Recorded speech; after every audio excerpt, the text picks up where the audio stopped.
na ngambo na ngai tango neyebaka ke bozalaka ebele liboso ya baposte téléviseur na bino mpona kolanda magazine Voici l'homme info. Ngai Jolina Ngalula, la femme de média, naza vraiment na plaisir mpona koyeba ete magazine Voici l'homme info ezali wana mpona kopesa bino ba actualité nyonso sur le pasteur François Mutombo. Voici l'homme, la marque de procès de Jésus-Christ.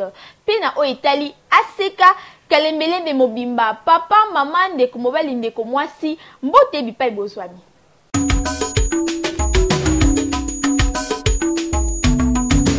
Tofongola édition ya VH Info et mokona lelo pona koyebisa bino ete pauvreté ezali signe ya médiocrité. Jésus azali nzambe ya médiocrité te. Un bon chrétien, il faut azala propre yango ezalaki une partie ya prédication mokolo ya jeudi 5 mars 2018. Ba détail na commentaire ya Flamand Noir.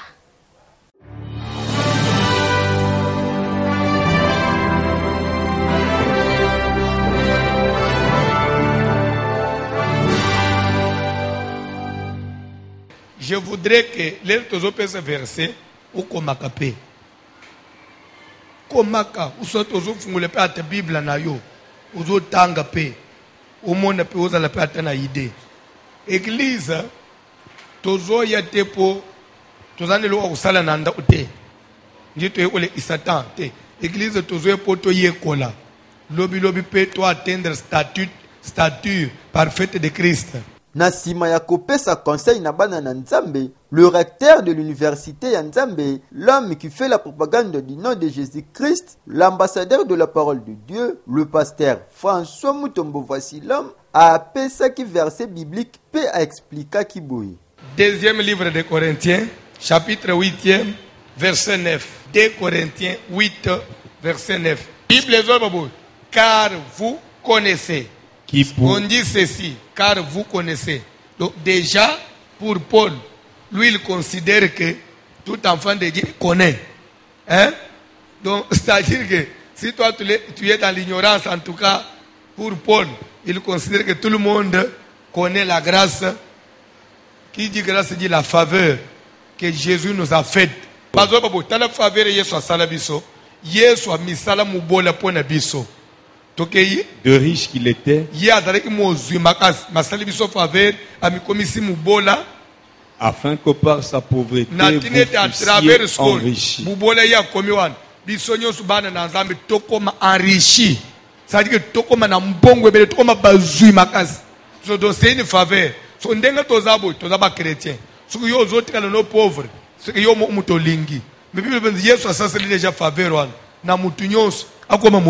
L'homme à la tunique de plusieurs couleurs, le pasteur François Mutombo Voici l'homme, a bakisa ki pona koloba ete richesse ezali lisumu te. Na mbongo ebele ezali lisumu te. Ya soko na église soko moni mutu na mbongo ebele o bato ali felo penza. Non. Au contraire yonde mutu ali felo. Pour tango zo vivre ana vie à paz, ou ana insatisfaction, ou ana bilulela. Na oyebi soko za na mpiaka. Rappelez-vous les tous ananza, aux ananzala, posana mpiaka. Ukubanda utala tena mbile oyi, bi posa mbile.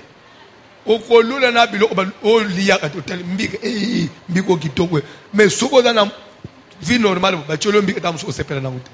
Obanda kulula na bilo obalula ate. Ule kana kabo. Place mo mikati place à sanité bazola mikata bien te. Mikato bien. Nyonso na crise. Donc, c'est pourquoi prison.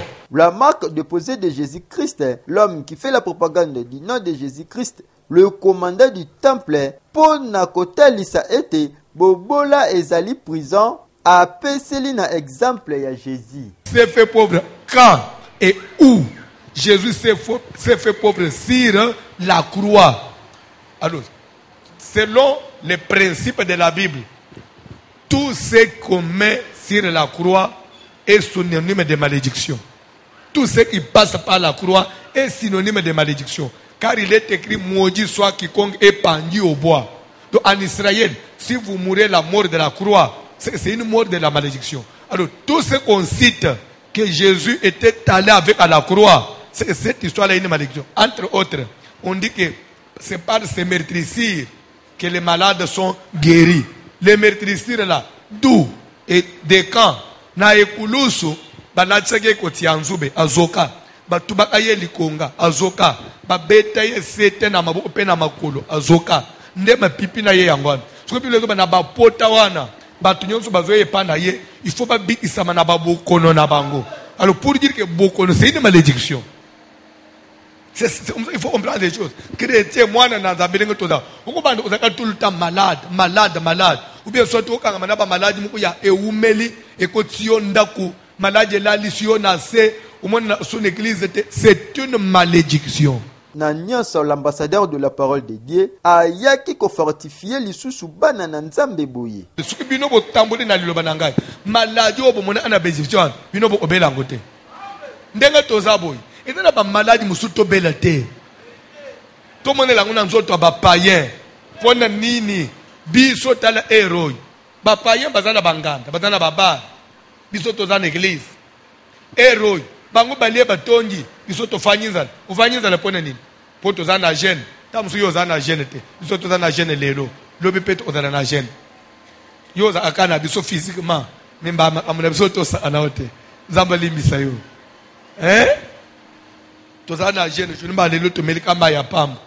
Amen. Alléluia. Oui, bien goûté. Après prière, on les lipa. To bandeli, mai ti samedi na tong. Neji il y a 2 jours. Ozolanda. Alors, talanan, to liete. Pas parce que to zangelo kwa kolie. Mais parce que nous voulons faire quoi? Nous voulons obéir à Dieu. Et ça, et comme on dirait une vie. Tozo mi pese tumbo bisomoko. Mateya ya kitoko nyonso oyo ezali toujours na cadre ya continuité ya thème sur le renversement des autels, 3e module. Vous venez ici, même si vous étiez pauvre, malade, à travers le travail que je fais chaque soir, chaque jour sur toi, laisse que ce Dieu que je te prêche te guérisse de tes maladies, te délivre de tes démons et de toute emprise du diable, qu'il te restaure, qu'il te rétablisse dans tes droits, qu'il te rende stable, qu'il vous bénisse et que vous maintenant à votre tour, vous commencez maintenant à me soutenir dans ce que je fais pour que moi aussi j'aille de l'avant. Et avec vous, tozo mata, tozo fungwama, tozo lungwa, tozo église ya simandaku, tozo mepe église ya misu ya batu. C'est pourquoi tika ndenga bofanji boy. Suki ndamba banji ko pambule bin. Bozoye prière, bozoye église, vous devez être propre. Même veiller, zala propre. Dieu c'est un Dieu, ya batu ya salité. Dieu n'est pas le Dieu de la médiocrité. Dieu c'est un Dieu ya propriété. Dieu aime ce qui est propre. Dieu aime ce qui est élevé. Tika na yebiso une chose. Ce que Jésus a outalona, a kende kobota mana isika ya bibwele. C'était pour ne côté de ce que Nzamba ya kozo mutu nase après asali nini atombolié. Et là pour tika na isika ya bibwele te. Toujours la continuité à thème monnaie sur le renversement des autels, 3e module, le pasteur François Mutombo. Voici l'homme, l'ambassadeur de la parole de Dieu, a dit une partie sur le rachat. Bolanda na commentaire. Si ton frère devient pauvre et vend déjà papa John, il est déjà là. Celui qui a le droit de rachat. Ndeko oyo akoki kosunga bango.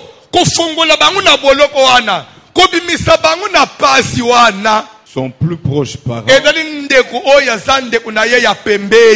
Toujours na continuité et thème sur le renversement des autels, 3e module, na partie sur le rachat, le pasteur François Mutombo. Voici l'homme, ambassadeur de la parole de Dieu, à Bakisi le Sousouboye. Tikane bisayo une chose. Ce qui y a en église, on soit un pasteur. Le qu'on a pasteur, c'est un pasteur à l'école Moussous. On soit un pasteur étranger. On soit un pasteur. Le qu'on a bandé au Bissende Kumoko. Aux en église, même quand tu veux parler avec le pasteur, ne sois pas complexé.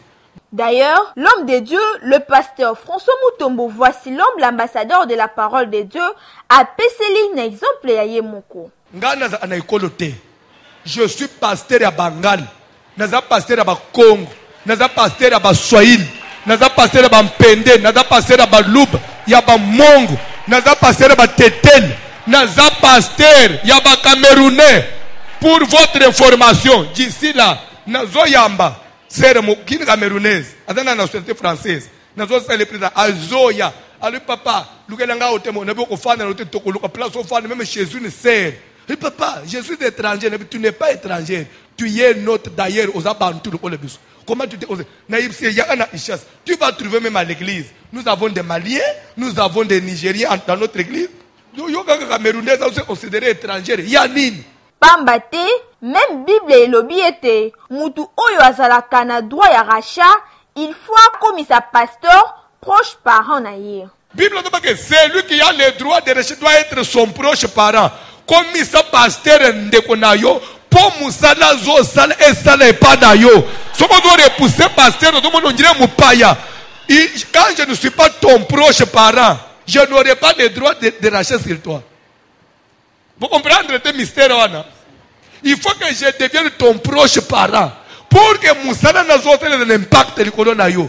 Pour que celui qui peut racheter ne doit être que proche. On n'a pas seulement dit parent, mais en même temps proche. Il y a des gens à l'église qui veulent toujours se tenir à distance. Il y a des gens à l'église qui veulent toujours regarder les choses au loin. Pourquoi? L'église est abandonnée. Non, abandonné François. Dans cette génération, nous sommes abandonnés dans les lieux à la tête. Bosimba était toujours un thème sur le renversement des hôtels, troisième module. L'homme de Dieu, le pasteur François Mutombo. Voici l'homme. Aza Kobeta, c'était sur le rachat.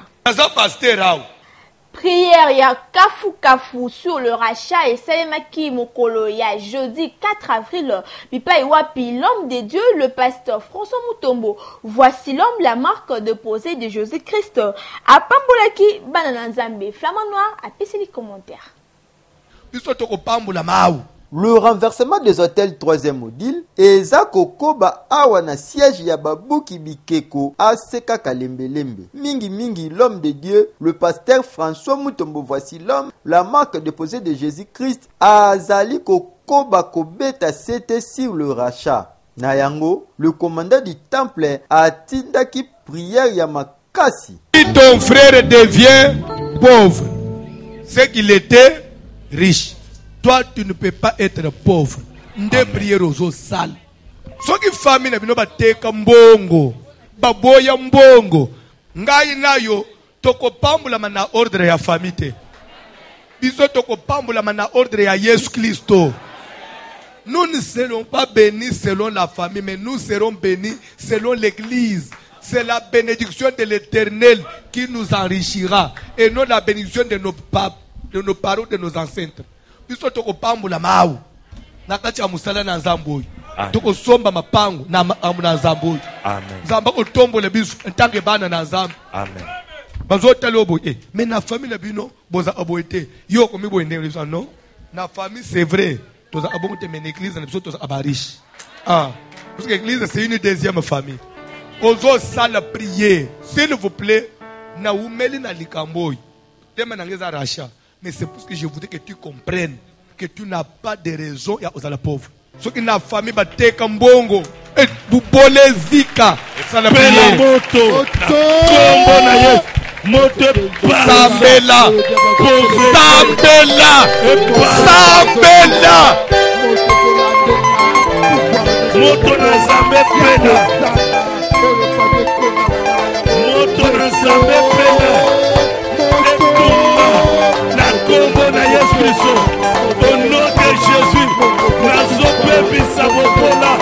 Bosimba pe boyeba ete moto nyonso oyo atiaka makolo na ye na siège ya babuki bikeko pe na temple ya bénédiction oyo ezali bongo aseka kalembelembe oyo ezwami na avenue Kalembelembe numéro 72 na commune ya Kinshasa azonga kapamba te ata ayaki kao akozonga oke.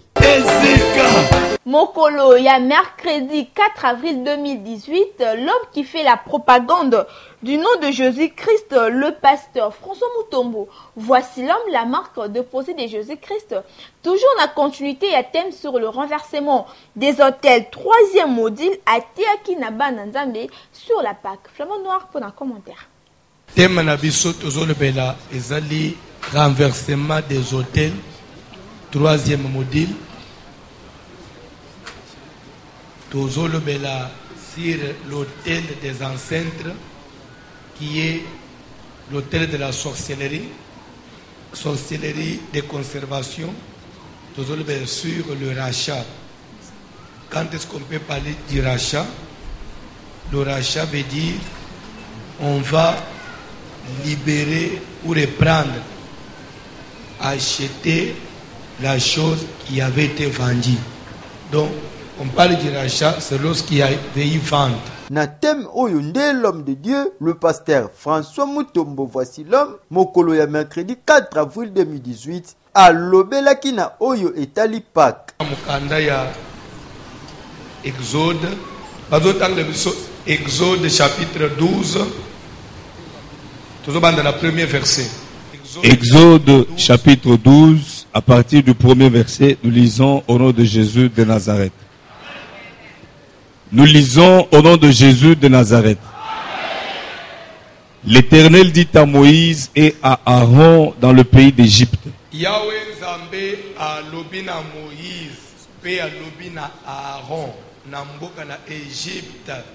Ce mois-ci sera pour vous le premier des mois.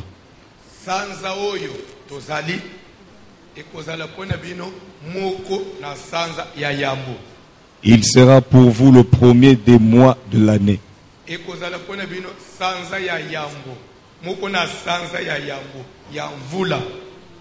Parlez à toute l'assemblée d'Israël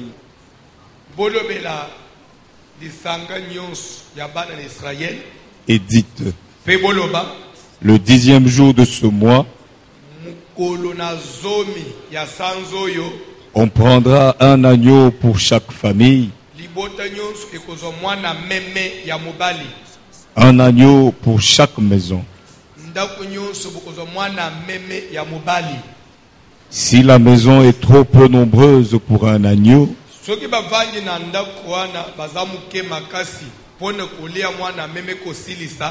on le prendra avec son plus proche voisin,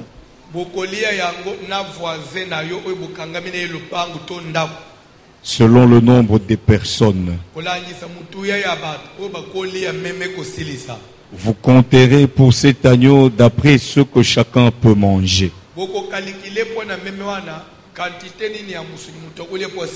Na matangi oyo, avant kokota na profondeur ya mateya, l'homme qui fait la propagande du nom de Jésus-Christ a expliqué qui d'abord ndenge Pâques et banda. La Pâques, elekeli. Elingi olobanini. C'était la nuit où Nzambe alekanaki na mboka na Égypte pona koboma bana nyonso ya yambo ya mibali ya banyama ya bibwele pe ya biloko nyonso. Ndelo umeme tindika ba Égyptien babengana bana ni sele babima na Égypte jour wana. Ndelo bamoniki bakufeli bana vraiment ba sali perte ya makasi nde babengeni sele bo bima pour vendre susu awate.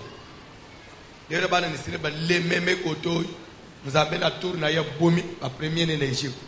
Nde babengani bango babima. C'est le passage.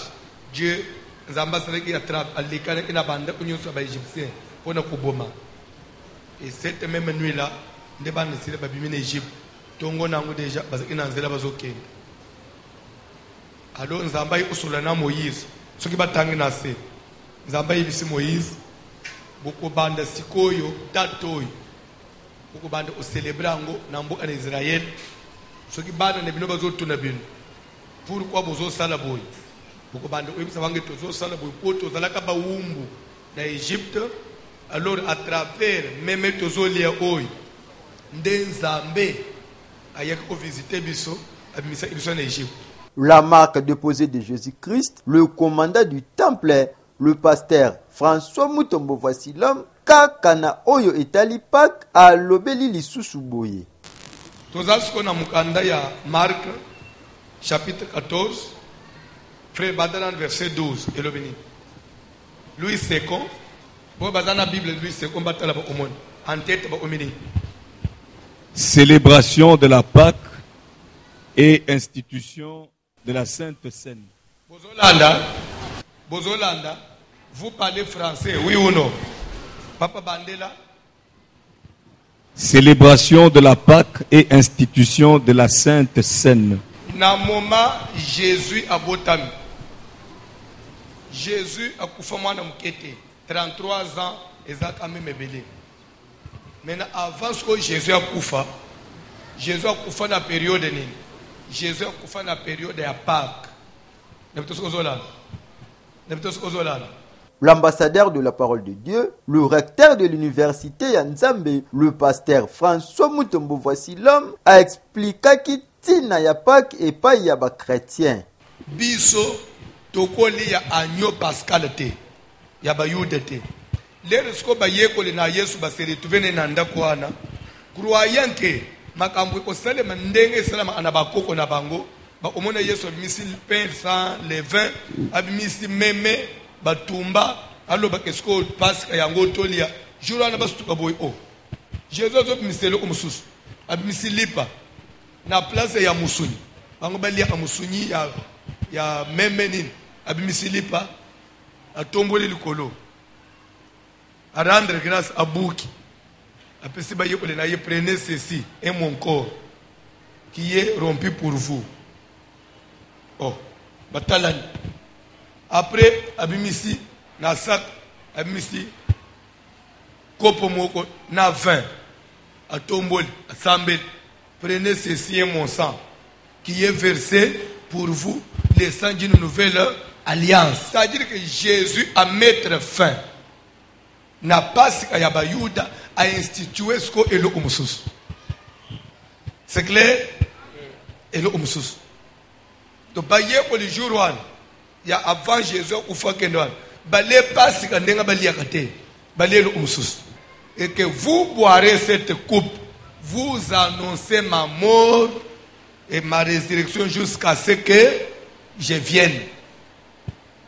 Vous comprenez? Et pourtant, Dieu avait dit à Moïse en Égypte, à chaque époque, ce que vous avez dit, vous avez passe quand vous avez dit, ce qui bana nemino batunibino bolo baketozo sala bopoto za aba umbo n'Égypte za aba bimisa ibiso Jésus ko yazo bana baye ole na ye na dato yote albi chaque fois que bozo banda olelo osuka posé no bolie c'est que bozo annoncer ko kufa na ngai na oseko na kino na ya Papa, mama, ndeko mwasi tope ndeko mobali, biso VH info tolobi boye. Boya ebele na aseka kalembelembe po na koyoka ba enseignement ya kitoko oyo epesa makana la marque déposée de Jésus-Christ. Pasteur François Mutombo, voici l'homme. Toujours na continuité à thème sur le renversement des autels, troisième module, Kassina partie arracha l'homme de Dieu, le pasteur François Mutombo, l'homme qui fait la propagande du nom de Jésus-Christ, a l'obéli li sousou li kambo ya pauvreté. Bolanda. Il peut arriver que, à une circonstance quelconque, tu deviens, soit au bon simbongo abat, comme pauvre. Mais la Bible dit que comme pauvre, ne les laissez pas, soutenez-les. Pour dire que l'église est soutenir la pauvreté. Comme si pour aller au ciel il faut être pauvre. Non! Il y a solo pauvreté ezali péché. Un bon chrétien qui craint Dieu a coquille comme on n'a pas cité. L'homme de Dieu, le pasteur François Mutombo, l'homme qui fait la propagande du nom de Jésus-Christ, a expliqué yango na li solo ya pauvre Lazare Boye. Pauvre Lazare, il avait cette vie-là. Parce qu'il était comment? Il était malade. Il sert, c'est quoi le cancer? Il était malade. Rendu misérable par sa situation de santé. Même malgré cette circonstance, il est mort dans son état parce qu'il craignait Dieu à Koufi, à moni vie éternelle, oui ou non? Mais là, il a commis la vie éternelle. Avec la vie, l'homme riche n'a qu'à y a tourment, azoyebisa père Abraham, azorespecte Abraham, azobenga Abraham père Abraham. Mutu ana patron na mukile. Pourquoi azobenga Abraham père? Parce qu'Abraham père na mukile, il était aussi patron. So azoyebisa père Abraham, envoie ces pauvres là, tinda Lazare. Donc Lazare tinda na vie éternelle, ba utinda yeka. Pone nini na mukile ina ilokote. Akobi lisusu na exemple ya Abraham boye. Okokota lola ya mwana bitinda frère Keba. Genèse 13, premier verset. Genèse 13, premier verset. Bolanda mate bozo tumulanga. Genèse 13, premier verset. Papa John. Abraham remonta d'Égypte vers le midi. Lui, sa femme et tous ceux qui lui appartenaient, et Lot avec lui. Abraham était très riche en troupeaux, Abraham était comment? En troupeau, en argent et en or. Très. Lero so akufi. Akomi kuna. Rishi moko pa moni yena na ngambu kuna abengi yena. Père. Mais lero ba moni pauvre na vie éternelle. Babengi yena tindela ngaye. Ozoni moko talo na bitinde frère. Un bon chrétien akoki kolelaka lelaka te, aseka kalembelembe, ebengi bino ebele. Pour na enseignement qui toko boye oyo ezopesama na l'homme de Dieu, le pasteur François Mutombo. Voici l'homme, la marque de posée de Jésus-Christ. Circonstance ni ne komisi papa ne so pauvre. Nzambe nanga aider yo. O reprendre papa. Ce que dit malade ne komisi ki yo pauvre lokola Lazare, couvert d'ulcère. Ulcère rendre Lazare pauvre comme afanda na pauvre abato senga. Yango erataka te na aseka kalembelembe. Prière ya kafu o ekambamaka na l'homme de Dieu, le commandant du temple, le pasteur François Mutombo. Voici l'homme, l'ambassadeur de la parole de Dieu. Bolanda na commentaire ya Flamand Noir. Prière ya kafu oyo esalamaka awa na siège ya babuki bikeko oyo ezali bongo aseka kalembelembe oyo ekambamaka na le commandant du temple, le pasteur François Mutombo. Voici l'homme. Bosimba ete na ba requête ya kitoko yango de bana na Nzambe bakotaka na profondeur makasi. Mateya nanga sake papoy ozongela zela Chine. Ozongela Dubai. Ozongela commerce. Mbongo esonga na mabona na zolo baboy. Na kalembelembe okweshiwaka jamais. Ata mama ni mna teka yo libela te. Pour moi ne c'est la teka maka libela te. Il y a toujours mesure ya recours. Recours ezo selema na service oyo. Kindoki ya bakoko no eteka mabala, eteka ma libela te. Ya bana na Israël basaka démarche pour ne kosala nini ko récupérer. Ko bateke biso famille ko bateka bosi. Mais Rachat eza. Vous comprenez côté Matthieu Zokende, nous avons besoin de la prière, ni nos perdas. Semaine à rachat. Tu dois retrouver ce que tu as perdu. Tu as perdu quoi? Ta richesse. Tu as perdu quoi? Votre santé là. Tu ne plus en bonne santé. Le malade, le rachat existe. Ozokende kopele le maître du rachat, Jésus de Nazareth. Oya miteka ye moko na tinete mukili mobimbe bika na nzela na ye kende ko invoke ye na vie na yo kita akende ko fongola vie na yo sana prier Belelo na ndako na bana kolo bosomba ya ko récupérer vie ya bana na prier sur Seigneur Jésus Christ tellement parce que nous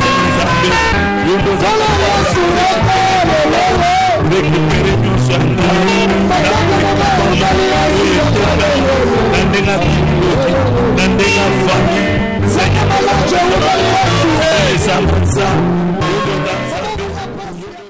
Pona kosukisa mokolo ya mercredi 4 avril 2018, l'homme de Dieu, le pasteur François Mutombo, l'homme qui fait la propagande du nom de Jésus-Christ, a accordé qui interview na Eskikonda Bolanda.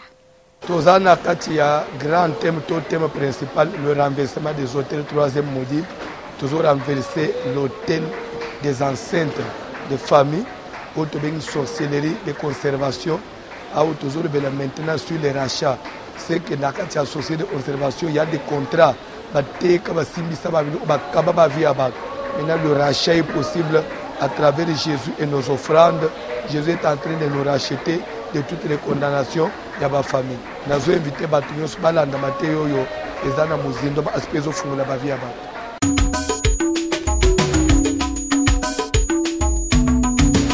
Tokomi na rubrique oyo bozelaka mingi na bandako VH opinion ezali bongo rubrique oyo tokitaka na terrain totunaka na population nani nde voici l'homme totire yango na mokanda ya Matthieu chapitre 16 kobanda na verset 13 na 15 pamba te moto nyonso alingaka yeba nini balobaka mpo na ye qui est voici l'homme kolanda.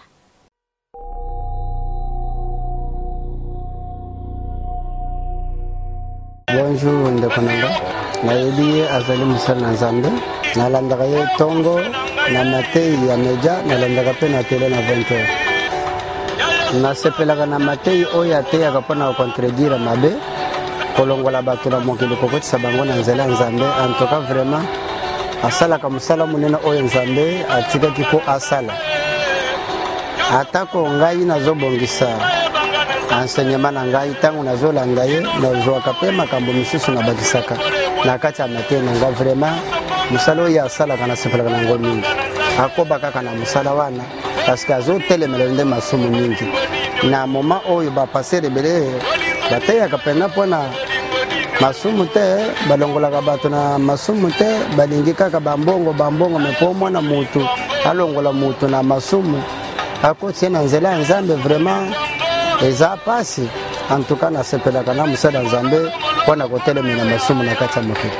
Conseil oyo nga nakoki kopesa ye eza ete akoba kaka na musala oyo aza nango, atelemela kaka masumu ndenge azali koteya, azali kosunga biso pe bapaseri ya mike na se mpo Nzambe atomboli biso lolenge moko na ye te.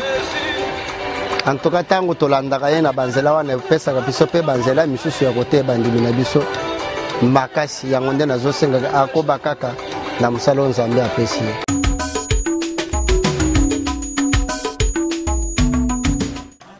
Page Rose na édition mokona lelo joyeux anniversaire na Christophe Ngainga mwana ya papa Jonathan Ngainga elongo na mama Belange Ngayo bango nyonso balandi minene ya magazine Voici l'homme info awa biso ono équipe mobimba ya VH info to souhaiter na Christophe Ngainga joyeux anniversaire.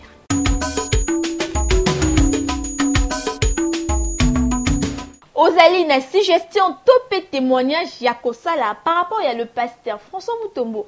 Voici l'homme contacté rédaction ya VH info o epesaka bino ba actualité nyonso sur le pasteur François Mutombo. Voici l'homme na numéro o eza affiché na bas de l'écran. Merci na baye basala ki ebele liboso ya ba poste téléviseur na bino pona kolanda magazine Voici l'homme info kaka ne na utukoloba epesaka bino ba actualité nyonso sur le pasteur François Mutombo. Voici l'homme, la marque déposée de Jésus-Christ. Ce qui vous s'appelle qui na édition et mokone lelo bo pesa merci na équipe costume mobimba ya VH info na mosala kitoko baza kosala na sima ya caméra tozala ki na Eskonda édition esimaki bongo na Flamanoa Israël Maswaku pe assisté na Shura Siana kasi montage ya soin pe kitoko esimaki bongo na Setenoa supervision na papa Likonzi pe coordination na papa Israël 12 Djaba. Salutations spéciales na maman Mimi Mutombo, la première dame de l'ACK Kalemelembe. Merci pe confiance au besoin continue toujours pour accorder na VH info. Otika malamu Nzambe alola azala.